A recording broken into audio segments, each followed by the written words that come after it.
Our garden simply wouldn't be the same without woodchip mulch. Among other things, it suppresses weeds, nourishes our plants, saves water, and it provides habitat and food for beneficial soil organisms. Today I'll talk about how and why we use woodchip mulch in our garden. Let's start by talking more about the benefits of wood chips. After many years of mulching, you can definitely see how it's improved our soil. Wood chips improve soil structure and the soil's ability to absorb and hold water. They also prevent compaction and erosion and moderate soil temperatures. They also provide a slow release of nutrients for plants, increase biodiversity in the garden, and create a habitat for beneficial organisms like earthworms and mycorrhizal fungi. Wood chips improve the appearance of my garden, and they make my life a lot easier by suppressing weeds. Now let's address some of the concerns people sometimes have about using wood chips in the garden. Contrary to what you may have heard, wood chips won't make your soil acidic. Even if the chips themselves are acidic, their pH will move towards neutral as they decompose. They also won't tie up nitrogen, as long as you don't mix the wood chips into the soil. They will use nitrogen at the mulch-soil interface, but not in the root zone where the plants need it. In fact, after decomposition, wood chips actually provide a net increase in nitrogen to the soil. Another concern is that wood chip mulches are allelopathic, which means they inhibit the germination and growth of other plants.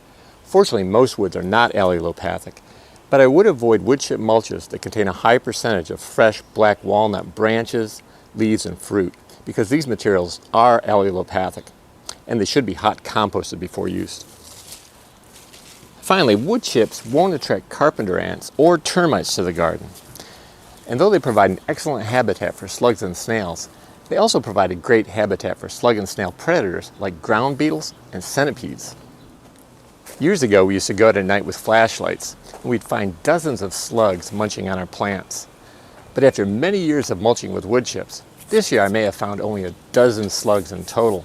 I'm convinced this is because the wood chips provide an excellent habitat for slug predators like ground beetles and centipedes.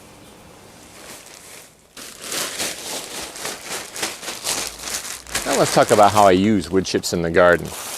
I use wood chips on our perennials, walking paths, and some of our larger annuals, but I don't use them on smaller, intensively planted crops like carrots, beets, and radishes.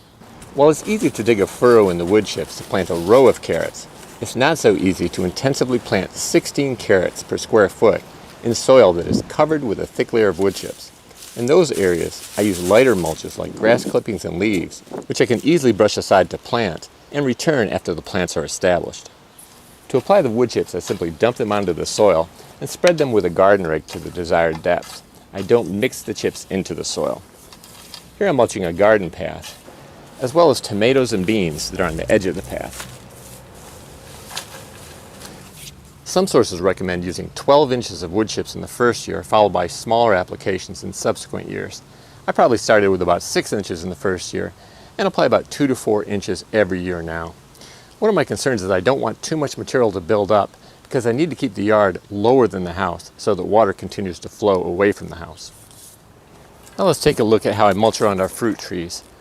Once again, I'll apply just a couple inches of wood chip mulch.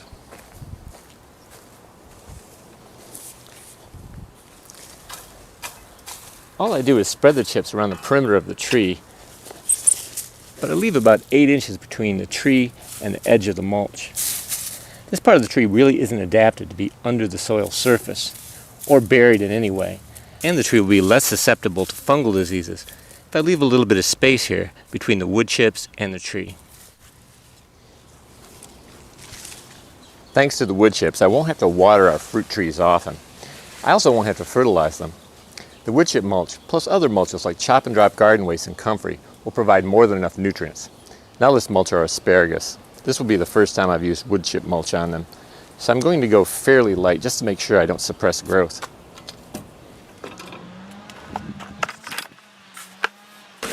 If you have experienced mulching asparagus with wood chips, let me know in a comment below how deep you go with it. I'm going to go just a couple inches today. Spread it around nice and even. And that should do it.